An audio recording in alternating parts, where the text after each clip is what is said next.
દાહોદ શહેરમાં મોડી રાત્રે ભારે પવન અને વાવાઝોડા વચ્ચે એક દુર્ઘટનાજનક ઘટના બની છે। ગરબાડા ચોકડી નજીક સ્માર્ટ સિટી પ્રોજેક્ટ અંતર્ગત ઉભો કરાયેલો વિશાળ સાઇન બોર્ડ અચાનક તૂટી પડી જતા નીચે હાજર લોકો તેની ઝપેટમાં આવી ગયા। ઘટનાના પગલે આસપાસના વિસ્તારમાં ભારે અફરાતફરી મચી ગઈ। સ્થાનિક લોકો અને બચાવ ટીમો તાત્કાલિક ઘટના સ્થળે પહોંચી રાહત અને બચાવ કામગીરી હાથ ધરી હતી।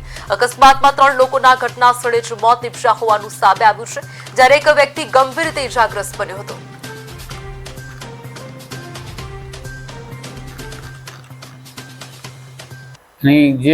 જેટલા જર્જરિત મકાનો છે, આવા કોઈપણ પ્રકારના હોર્ડિંગ્સ છે, આ પ્રી મોન્સૂન બેઠકમાં તમામ કન્સર્ન અધિકારીઓ, ચીફ ઓફિસર, મામલતદાર શ્રી, તાલુકા વિકાસ અધિકારી Shri, RNB panchayat, RNB state, આ તમામ જે કન્સર્ન અધિકારીઓ છે એ તમામને આ બાબતે યોગ્ય પગલાં ભરાય એ બાબત સુનિશ્ચિત કરવામાં આવેલી છે।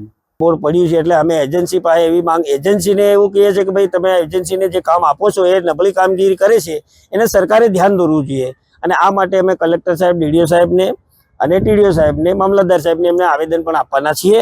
અને ફરી બીજી વાર આવી કોઈ ઘટના મજૂર કામ વર્ગ માટેની કોઈ મજૂરને આવું નુકસાન ન થાય એ બાબતે ધ્યાન દોરે સરકારને એવી અમારી